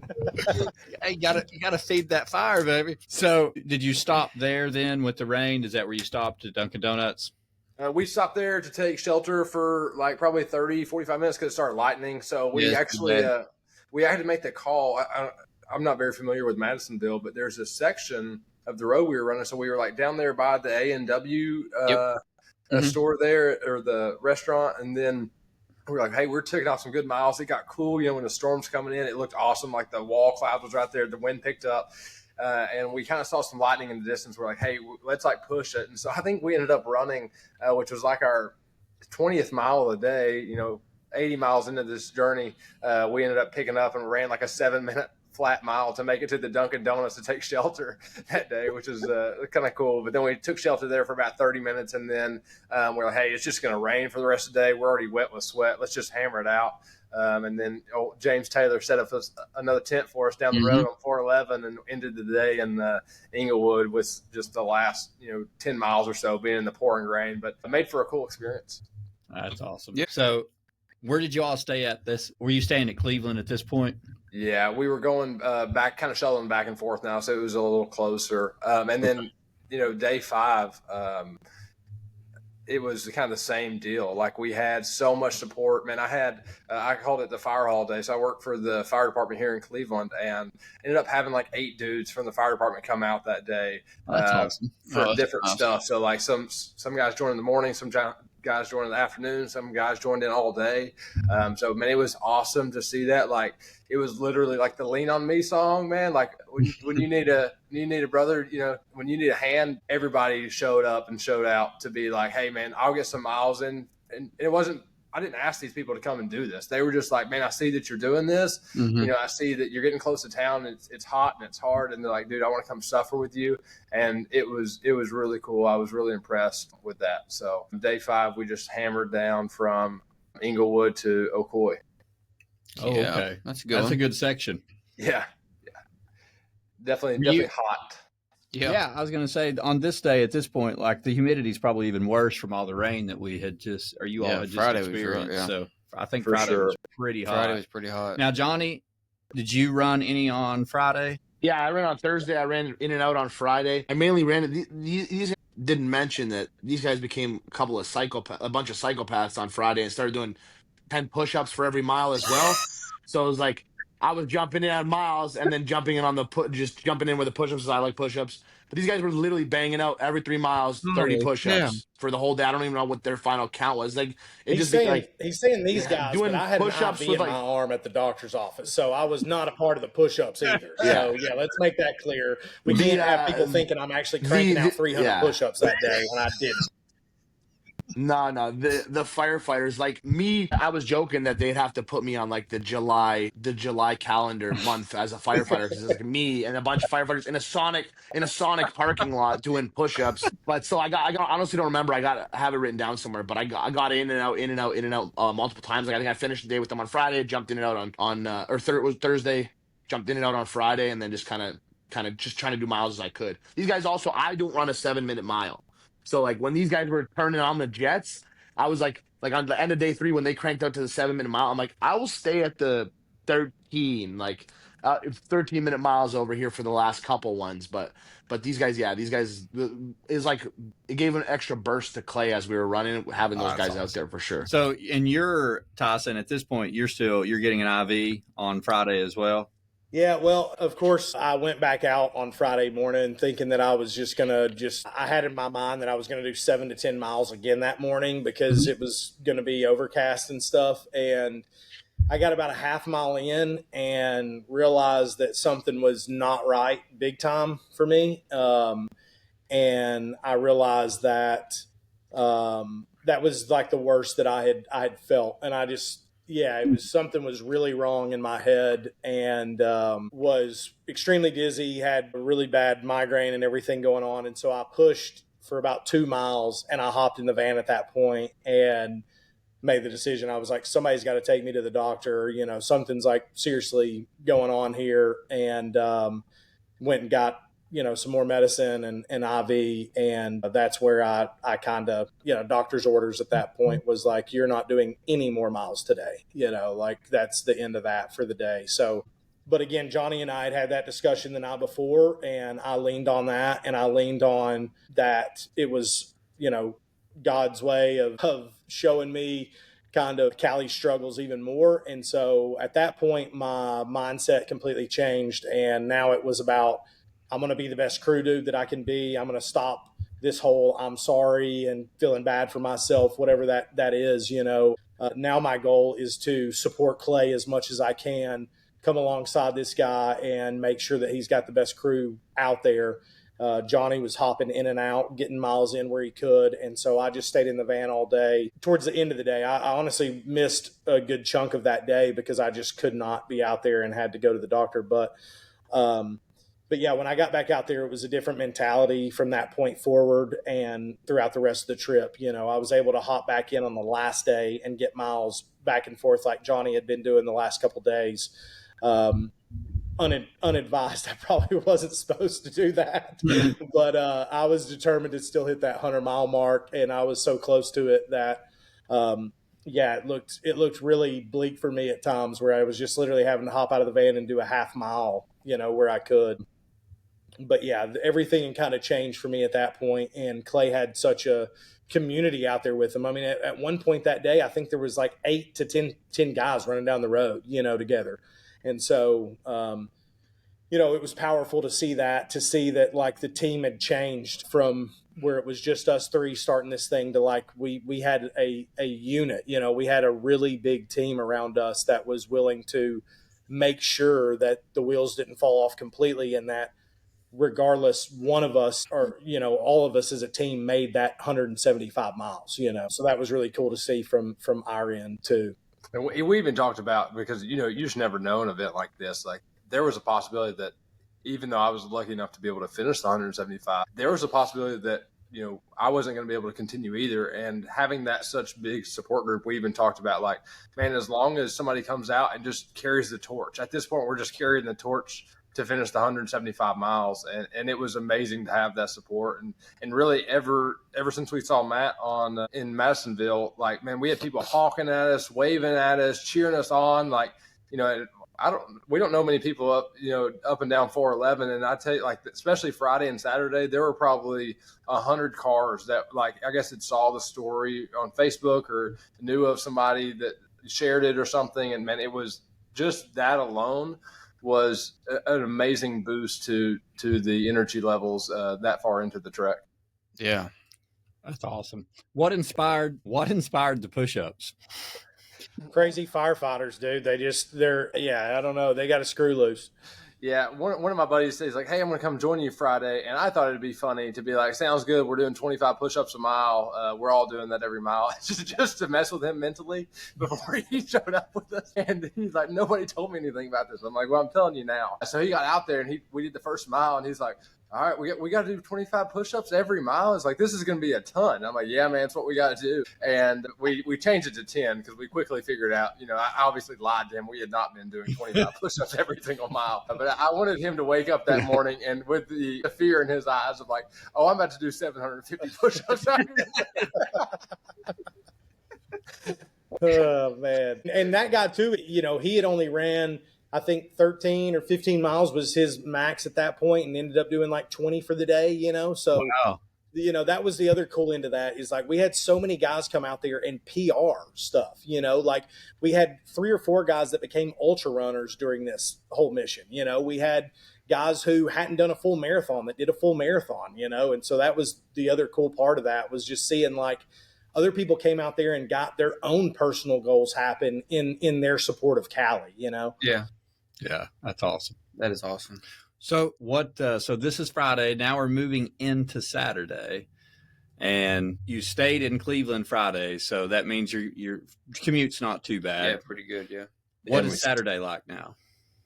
Yeah, we started later too. So we've been starting at 6:30, 6:15, somewhere in there the whole week, and then we pushed it back to 8:00 on Saturday because we knew that there maybe be more people interested in joining us. The last day was like 22 miles, and you know we're going from Ocoee into Cleveland, hitting the bypass, and then going out Dalton Pike and to the state line at Red Clay, and so we knew that it's going to be the most accessible for people, you know, the most attractive probably if somebody wants to get in some miles being a Saturday. So push the time back. And we rolled with 8 people deep from the very start that day. And then I had some more fire hall guys come in and hop in and out that day. John, Callie's dad, joined in for the whole day. Callie's aunt joined in for the first 12 miles. Her uncle joined in for the last 10 or so. I mean, it was insane the amount of people. We just had like a whole squad rolling in, and then Tyson and Johnny joined in different parts of the day as well. So man, it was such a cool day, and it's kind of like the cherry on top. Like once you get that far, it's like I'm sure it's kind of feels like the last few miles in 100. Like at that point, as long as everything goes right, not a catastrophic failure, this is just the cherry on top, and we're going to kind of cruise in. And to have that support at the very end, I would say it's kind of like running down the tunnel, finishing a marathon or something. How was the finish? Like, let's hear about that. I do want to hear how that entire thing went. Yeah, it was incredible, man. We were talking in the van. I was talking to Jeff, our crew chief, as we were kind of getting closer. I was updating people on Facebook and on Instagram as far as like our arrival time that we thought that we were going to have at Red Clay. And then from Red Clay, we had about a 0.7 mile walk from there to the Georgia state line. And I was telling him at one point, I was like, man, I'm kind of afraid that we're going to have like 20 or 30 people out here like walking with us, and we're going to shut this road down because we're just going to have 20 or 30 people, And little did I know that there was going to be 100+ people out there, and that the community was going to show up in droves. It was unbelievable. It truly was unbelievable. And at this point too, Johnny's wife, Rebecca, had decided that she had to be there too for the finish line, and that they were going to come down and see us through. So she brought the kids and an 8-week-old baby with her, like a rock star, flew down to Tennessee. And we had so much family and friends that were out there, like in support of us, and people from the local running community that didn't know John or Amanda, that their connection was through running. Firefighters, buddies, friends, family. It was unbelievable, just the amount of support. And, we were just in buckets of tears literally the whole time. We finally at the end of that, and then, seeing Callie get out there and walk that last, however long it was, to cross that finish line is just something that I'll never forget in my entire life. It was one of the best days of my life. Just seeing that and be able to witness that, and just to see the amount of people that it resonated with, and that, I truly felt like we had made a difference that week. We had truly done what we had set out to do. We had initially set out to raise $15,000, and as of today, we're over $34,000. It was unbelievable. It wasn't just about the donations, but there were people that made it their mission to be out there because they wanted to see her do the same thing, and they wanted to be there to support us. And so we did. We shut down the whole road all the way down there. We had like 50 to 70 of the 100+ people that came out there walked that 0.7 with us to the finish line. It had started raining at that point too. So, people just said it didn't matter about the rain. Nobody cared. People grabbed a rain jacket and an umbrella, and we walked that last, little over half a mile together to the finish line. And man, it was beautiful. It was absolutely beautiful. There's just no other words to say about it. I'm still kind of speechless about it as far as how to even put that into words of what it meant to me. That's amazing to hear. I love seeing the video too. The video was really well done. It was incredible. And shout out to Ryan Courtois as well. Without him doing some of the video stuff that he did for us that week, it was so vital for people to actually really see, and it really resonate with them. It was such a cool story, and like the event was so cool that there were cars that were stopped. Obviously, like we had blocked the whole road. It wasn't our intention. We thought we were just gonna like walk over to the sign, but we had so many people that we blocked the road. And then we were like, cars, it's not a very busy road, but cars would come by, and we had 2 or 3 cars that weren't associated with the event at all. And they stopped there, and somebody was like, they were like, what is going on? Like, there's, 100 people down here, and there's, all these people are cheering and stuff. And then somebody started talking to them, and then they like pulled their car to the side and were like stopped. And they're like, no, this is so cool. We want to watch this. And it just showed how impactful Callie's story was, and how impactful the community was, that you have random strangers that just like, they know something is special when they see it. Well, and the really cool part about all of this, though, is that you all brought the awareness for them to see that and what you did. So more people now know about Callie and her condition, and obviously you're raising lots of money, and hopefully that continues. We'll share that link in this podcast, but it takes doing something sometimes really crazy or something really hard to truly get people to understand that there are problems. And like you said, Callie, this is how many in the country? She was the 27th case in the country. So, there's less than 150 known cases. I'll be honest with you. I had never even heard of it until you shared it. But you brought awareness to me, by doing this, and I had no idea. So what you all did, the run, all that, it was important. But the most important thing was how you did it to bring awareness for her and for helping raise money to help prevent this maybe in the future. So just huge impact. And for people just to start pulling down the side of the road, finish 100 people, coming down the road, it's just truly amazing and remarkable.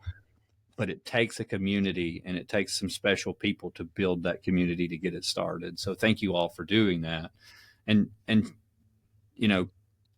you finished the entire 175 miles, correct, Clay? I did, yes.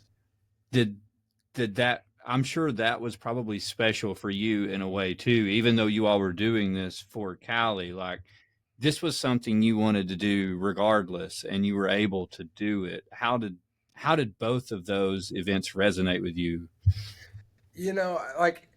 I've done big stuff before that, I did the Ironman. I did like a 1,100 mile bike ride to Florida. And I will say that this was so impactful. And obviously you have the goal and you want to do, and it's, 175 miles is a huge thing, but just to have it done with people and to, like, the community support and, obviously for the message and of Callie and sharing her story and everything, all of it combined, man, it makes me emotional just talking about it because it is so special. Tyson and I talked about it, like this. It was one of the greatest days of our lives that Saturday. I'm sure Johnny feels the same. Just to see the community support and all that. I mean, the miles are one thing. It was cool, but just to be a part of that last day and feel that support and feel that love, not only for us, but for Callie, something bigger than every single person there. It's not special without every single person there. We're better because of the people we surround ourselves with, and we only lift each other up, man. It was so cool and so awesome in a day I'll never forget. That's amazing. All right, Johnny, and we'll ask you the last question before we turn this over to Matt for some listener questions. But obviously, if you're I guess your wife came down and brought the newborn. Is that right? Did you warn her about? Yeah. Did you warn her about dogs in Tennessee? Hey, baby, don't. I had to give my kids the talk. I have a 7 and a 4-year-old and an 8-week-old baby. So I'm like, hey, if you see random dogs, they're not as cute as you think they are. Well, I mean, that's pretty special. I love hearing the fact that your whole family came down for this.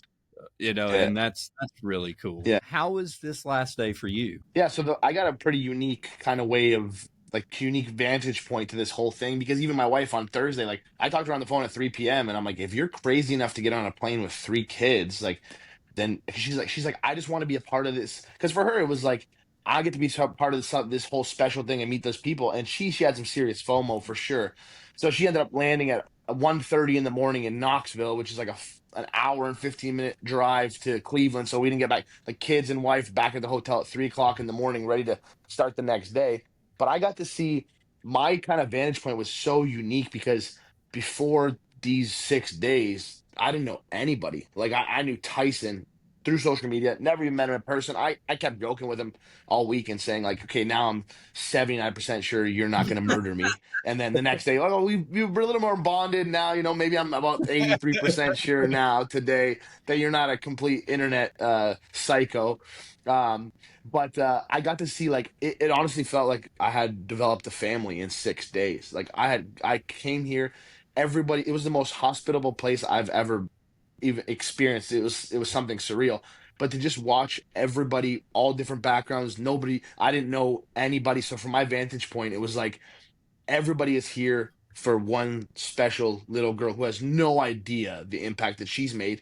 And we're sitting there, you'd think that we were kind of making an impact in her life, but it's like she has changed everybody in that story. Her story, her non-choosing to suffer, her, John and Callie, and just the courage to be pioneers in this was just wild to see. So, and I kept going like, okay, this is not, I'm the outsider here. I don't want to take any attention from anybody. I don't want to be like, I only want to know my place in this. And for these guys to just go like, no, I want you at the front.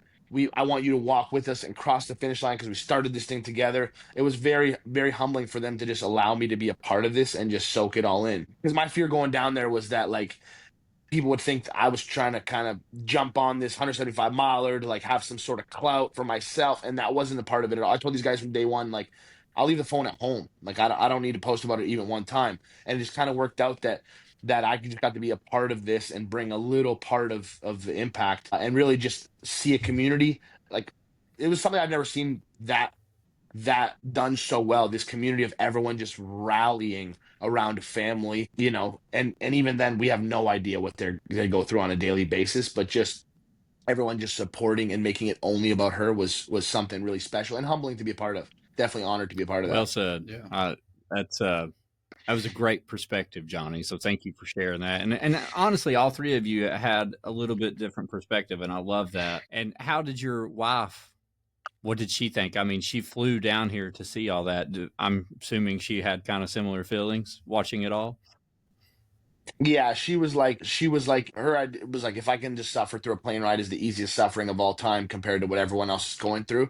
And I spoke so highly of these guys all week because it genuinely, from the moment that we landed in, it was like just like almost like a family being baptized in suffering and miles. Like it was just everybody got so close. I mean, when you're watching, the guy you just met the night before rubbing salty britches in the side of the highway and just pulling down, like you get close really fast. And so it was just she loved being a part of this because from her, the one thing that I learned being here was like it's so easy on the internet to see these crazy stories because there's a ton of people that have crazy stories and a ton of people that go through things, and it's really easy to dehumanize and not put yourself in it and be desensitized to what people are actually going through. So to be able to like immerse ourselves in that for a few days and just see like this is not just like another internet story that you hit the share button on. This is like a real person who you can't wait, and just, I'll just let this story pass me by and I'll be supportive of the next one. It's like, no, this is Callie. There's only one Callie. There's only one Gibson family going through this, and this will impact them. It was a wild experience, and she was like, she loved being a part of it. She was very honored to be a part of that for sure. Plus, I mean, she got to see Tennessee for a week after, so there's a win-win. So there. how was Callie's parents at this finish line and the final, watching her come through there?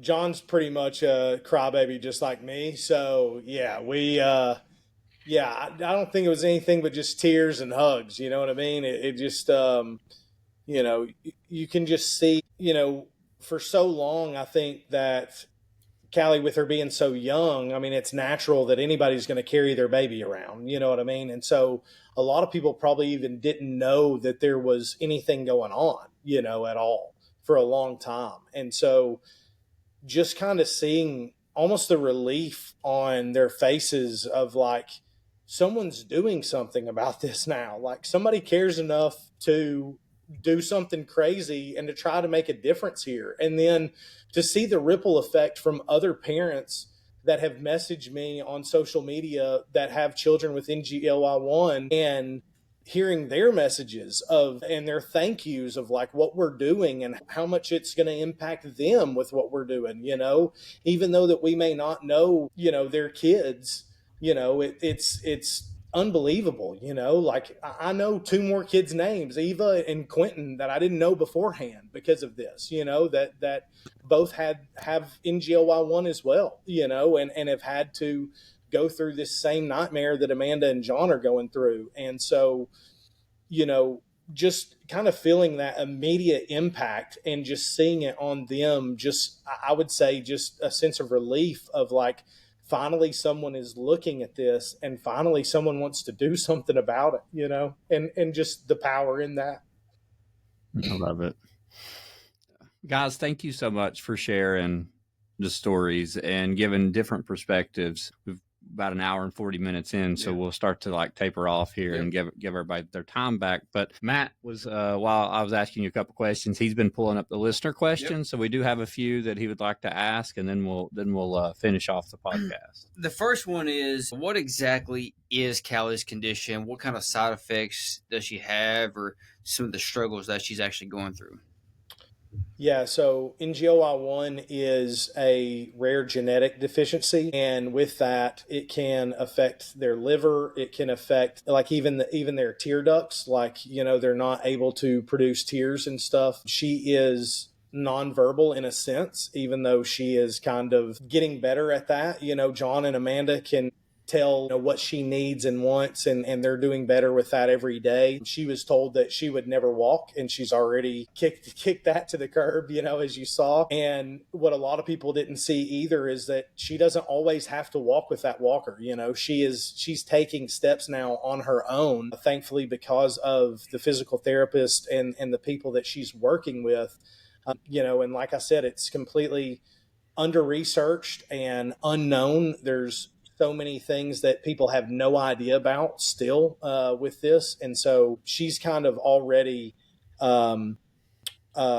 defining her own expectations and moving the goalposts back, every month as far as that goes. But yeah, it affects them in a number of different ways. And something we didn't touch on was Grace Science Foundation. You can look them up, Google them. Grace is who a good portion of this money is going to go to for their research. They're the only nonprofit out there that's currently doing clinical trials and research for this deficiency. They were kind enough to partner with us and come alongside us for this trip. So we're happy to be funding them. And if anybody has any other, questions or want to know more about that, they have tons of information on their website and on their social media too. Just gracescience.org, I believe, but you can Google that.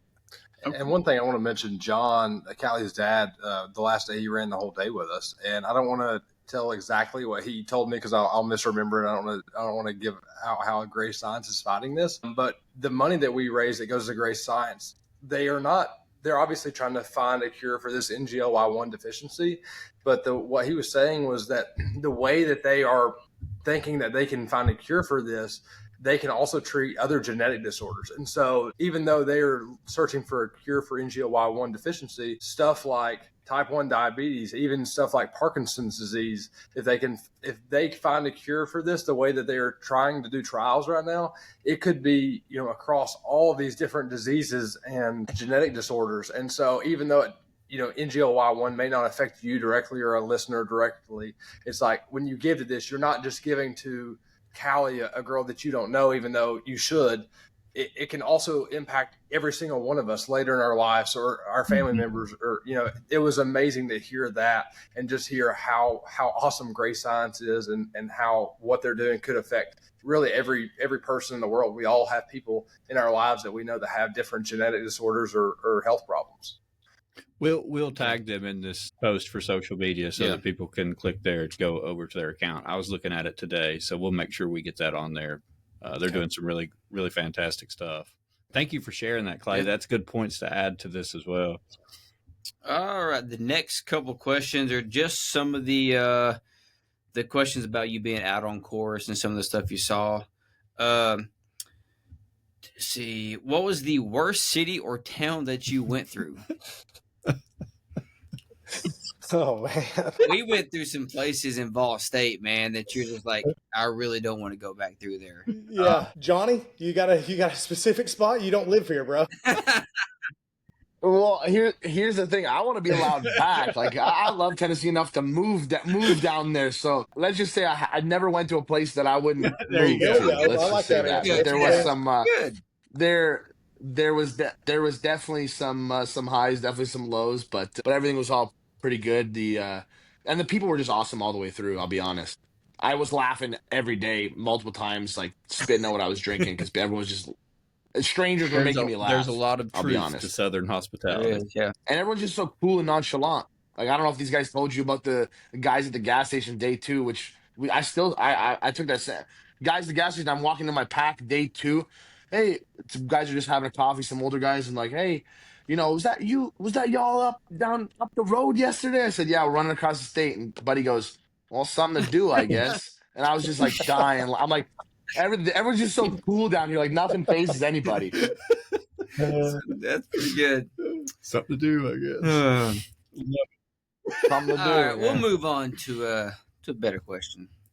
What was your favorite food or restaurant that you got to eat at during this event? I know what Clay's going to say. This is easy, hands down, Taco Bell. And I want to put something on the record here. Amen. Is that Tyson said that we hit the under, but John, Callie's dad, went to Taco Bell. Or y'all went to Taco Bell? No, it was John. Johnny went to Taco Bell. That was me. Sorry, that was me. John. They went to Taco Bell for the last day, so I was hitting the under. But then at the Georgia line, they pulled out a Taco Bell burrito, and we hit the over. So I want the record to show we hit the over. 5 Taco Bells over 6 days. It's really what fueled the champions here. Fueled by Taco Bell. We hit him with the Fast and Furious, like Tyrese Gibson. I was like, pockets ain't empty, cuz. And we pulled out a taco and gave it to him right across the line. Oh, man. That's the perfect reference. That's a good one right there. Yeah, that's good. So Taco Bell. Okay. Taco Bell, and then I would say the runner-up was probably the Krispy Kreme, right? Yeah, probably. Yeah, the Krispy Kreme and the Taco Bell. I mean, I'm pretty partial to the oatmeal cream pies too, and since we had some homemade ones, those were awesome. And like I said, those muffins were crazy. So yeah, we had some tough contenders out there. Yeah, man. Mine was the homemade stuff. Like I like the homemade. Like Taco Bell is obviously awesome, but I like everything that was the homemade stuff. I got a little bit of Southern chicken casserole. I might name my next kid chicken casserole. Is that good? Yeah, we made sure that my grandmother made some true Southern stuff for Johnny while he was down here too. So we did have some good eats in the evenings after the miles. Oh yeah, you can never go wrong with chicken casserole. No, man. No, never. And you can make it so many different ways. My life. Oh yeah, so many different chicken casseroles. Yeah. Okay, we got those. This one is, what was everyone's total mileage like for each person? Yeah, mine was 101. They did 175, and I don't know what Johnny ended up with. My final total was 82. Whoa. 82. That's a big jump. Impressive. Damn. Yeah, no big deal on no training, Yeah, and I guess that's double. Is that double your distance that you've ran in a week before, Tyson, or have you ran more than that? Yeah, up until that point, my biggest mileage was probably about 65 for the week. So yeah, it was definitely a big jump up for me too. And Clay, for you, did you have any serious injuries at the end? No, really just had blisters on my left foot from the camber of the road. It was kind of weird that, that I didn't really plan on that. I'd heard of people talking about that before. I was like, not me. No, it definitely me. And so, yeah, just those blisters. And honestly, that was really the only injury I had, which super, super, super lucky. Obviously, like sore, fatigue, that kind of stuff. But as far as injury goes, I got really blessed and lucky. Oh, that's awesome. That's good. Did you have any crazy animal sightings? Armadillos, coyotes, wild dogs? I see Johnny's eyes like. I thought dogs and snakes were the only risk. These guys didn't tell me about armadillos or coyotes, so I didn't see any. Yeah, Clay and I came across. We don't even know what it was. It was a newborn of some kind that had just been born, and it was a little extreme early in the morning on no sleep. Yeah, we'll just leave it there. But yeah, no clue what it was. But yeah, definitely saw some interesting stuff for sure. I mean, we got Johnny. We got a bear now in Vonore, so yeah, we got bears. He's got a home. Like, yeah, we missed out on the bear. That's crazy. Bears before. I was trying to see a bear when I was in Tennessee at Christmas. But yeah, you'll see a bear just walking at the gas. My kids wouldn't even get out of the car. Like, there's gonna be bears at the gas station. And so I was looking out for a bear the whole time. But luckily didn't see any. Where he was. That's where he was. That's where I was. Yeah. Yeah, we were. I was up there. 3 weeks ago? First night, walked out. There's a mom and 2 cubs just hanging out down there on the road. Wow. But they thought Matt was a bear too. They just saw his beard. Yeah, I blended in. I was okay. That's awesome. My last question is, Johnny, how did you like Tennessee? Oh, I loved it. I loved it. It's probably one of my, on the record, probably one of my favorite places that I've been. I've been doing a lot of traveling in the States like the last year or so, but I just love the small town feel. Like it's very unique to that area. Like Virginia, Tennessee have that like small Mhm. town vibe. It's not like some of the other places. Like I was in Arizona in March, and it's like massive subdivision, massive commercial complexes of Target, Walmart. On that, this is just like small town with the Walmart sitting in the middle of it. Like I really liked it. I liked how slow and chill Yep. pace it was. Like it was definitely refreshing. I'll definitely be back in Yeah, I mean, September. when you can't surprise a guy by telling him you're running across the state, you just Yeah, I love that. like that wasn't even the. It was 8 o'clock in the morning, and that's not even the craziest thing he heard Yeah. that day. He was just like something to do, I guess. Well, guys, thank you so much for taking the time to share the story. Thank you so much for actually taking the time to plan this and do it. Yeah. And do it to the point of you did it safely, but you also pushed yourself to a point that you were extremely uncomfortable, and you pushed your bodies through a lot. And you brought a lot of awareness to this, you brought a lot of awareness to Callie and to helping raise money. And we'll make sure that we share those links and stuff in here, especially the GoFundMe, and tag Callie in here and you guys. But I just want to say, like, it was fun for us to watch. It was. Yeah. And like, we were following along too. And, we weren't even available to be a part of it. We wanted to be here to do it, but it just didn't work out. Luckily, James was able to be there to do some of it, but we were following along the whole time because it was something that, is pretty remarkable to watch and to help. And I love hearing the fact that, the community at the end come together and rallied and was there and got to see that. And man, what such a cool story. Like, that's something that you guys get to remember forever and be a part of, and hopefully be a part of a trend that is something now that actually brings more awareness to helping raise more money and to helping find a cure. And, it's kind of sad in a way because I had never heard of it. So you guys brought awareness to me to be able to even understand what this was. Because when you were first talking about it, Tyson, and you did the Callie Strong, I didn't really understand. So I immediately went over there and started reading the page and reading about it. And I was like, I've never even heard of this. You brought awareness to me. And if you brought awareness to me, you had obviously brought awareness to people in that hometown that didn't even know that she had it. So Callie is going to be a remarkable little girl because she's going to help bring more awareness to this as she gets older and continues to do things that people tell her that she couldn't do.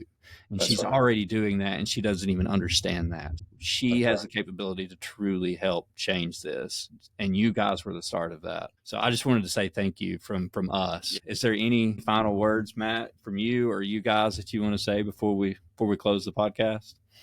I just wanted to say thank you to you guys. Y'all have been a huge supporter of myself since day one, and I've got a lot of love for all the ECA guys and girls out there. So I appreciate you guys, and I appreciate you giving us the platform to recap our journey as well. I know we're all extremely grateful for that and wanted to share it just to continue to bring awareness. So we all appreciate it, man. Big time. Thank you. And Clay, pleasure getting to talk to you and actually meet you. For sure. I've heard your name many times, and saw a little bit, heard a little bit about Johnston Woods, but I wasn't able to be there that day.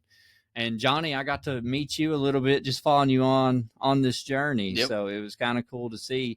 I did not know that you went from 6 miles to a full ultra marathon in like no time, which is impressive. And then to turn around and do, you said 80 plus miles that week, 85, was that right? 82, dude, yeah, That is good. That's crazy. So, I mean, hats off to all three of you. Like, you truly pushed yourselves and you did this, and you did it for all the right reasons, which I think is extremely important. So, thank you so much for everything that you've done. And I can't wait to see how much this brings back to helping raise money and for Callie. And I'm sure her parents are just extremely excited about her future and you all being a part of helping what's brought that awareness out. So thank you all so much. Yeah, thank you Sure. guys. Thank you. Stay on the podcast, but we'll say goodbye now. But just hang on for just a minute.